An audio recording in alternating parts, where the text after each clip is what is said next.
आज हम एक ऐसी जगह की बात करने वाले हैं जो आस्था और रहस्य के धागों से बुनी हुई है। एक ऐसा मंदिर जिसे कहते हैं धरती पर स्वर्ग का दरवाजा, तिरुपति बालाजी।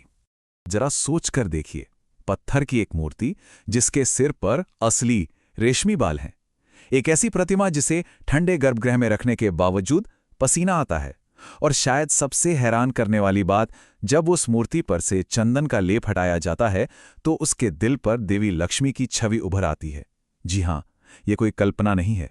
तो चलिए आज इन्हीं चमत्कारों के पीछे की कहानी को समझने की कोशिश करते हैं।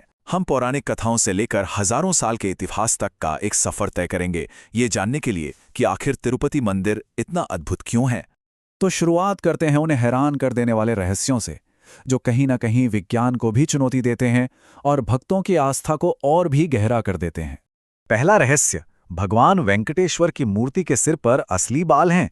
कहा जाता है कि ये बाल हमेशा एकदम मुलायम रहते हैं और कभी उलझते भी नहीं हैं। इसके पीछे मान्यता यह है कि एक भक्त ने अपने बाल भगवान को अर्पित कर दिए थे और भगवान ने उन्हें हमेशा के लिए धारण कर लिया।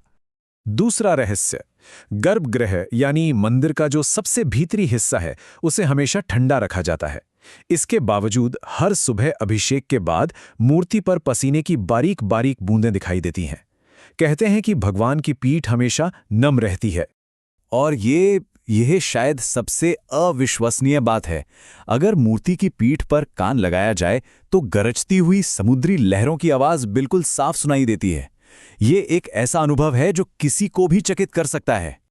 और देखिए, ये रहस्य यहीं खत्म नहीं होते। एक दीपक है जो सदियों से बिना तेल डाले जल रहा है।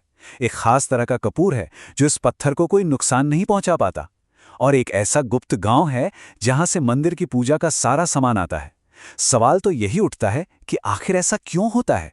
इन सभी रहस्यों का जवाब एक बहुत ही प्राचीन पौराणिक प्रेम कथा में छिपा हुआ है।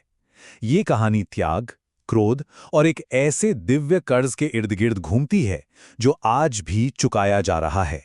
कहानी तब शुरू होती है जब ऋषि मुनियों ने ये जानने के लिए एक यज्ञ किया कि त्रिदेवों ब्रह्मा, विष्णु और महेश में से सबसे महान कौन है। और इस परीक्षा की जिम्मेदारी मिली भृगु ऋषि को। हुआ ये कि जब ऋषि भृगु वैकुंठ पहुंचे तो उन्होंने देखा कि भगवान विष्णु विश्राम कर रहे हैं। इसे उन्होंने अपना अपमान समझा और क्रोध में आकर भगवान विष्णु की छाती पर प्रहार कर दिया, ठीक उसी जगह पर जहां देवी लक्ष्मी का निवास माना जाता है। यहां जो वाकई में दिलचस्प बात है वो है दोनों की प्रतिक्रिया।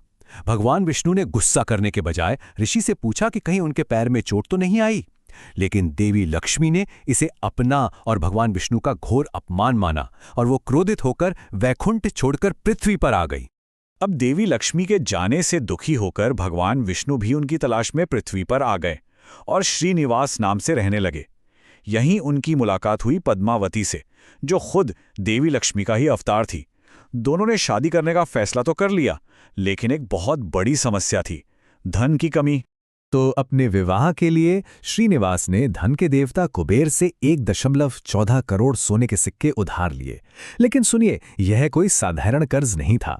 ये एक तरह का ब्रह्मांडीय समझौता था।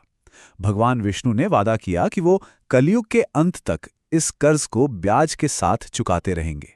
और यही विश्वास आज इस मंदिर की हर प्रथा और परंपरा का केंद्र बना हुआ है।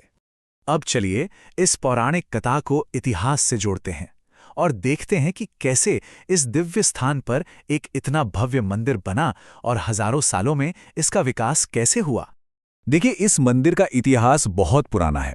5वीं शताब्दी तक तो ये पूजा का एक बड़ा केंद्र बन ही चुका था। 9वीं शताब्दी में पल्लव राजाओं ने इसका निर्माण शुरू करवाया, लेकिन इसका स्वर्ण युग आया विजयनगर साम्राज्य के दौरान, खासकर महान सम्राट कृष्णदेव राय के समय में, जिन्होंने मंदिर को बेशुमार धन दौलत दान की। मंदिर की वास्तुकला भी उतनी ही शानदार है। द्रविड़ शैली में बने इस मंदिर में ऊंचे ऊंचे गोपुरम हैं, सोने की परत से ढका हुआ आनंद निलयम शिखर है और एक विशाल पवित्र सरोवर भी है। इसका हर कोना कला और भक्ति का एक संगम है। और अब हम आते हैं कहानी के सबसे अहम मोड़ पर कि कैसे वो हजारों साल पुराना कर्ज आज इस मंदिर की अपार संपत्ति से सीधे तौर पर जुड़ा हुआ है। यहाँ की जो मूल मान्यता है वो ये है कि भक्त जो भी दान या चढ़ावा चढ़ाते हैं वह सिर्फ एक भेंट नहीं होती, बल्कि ये उस दिव्य कर्ज को चुकाने में भगवान श्रीनिवास की मदद करने का एक तरीका है।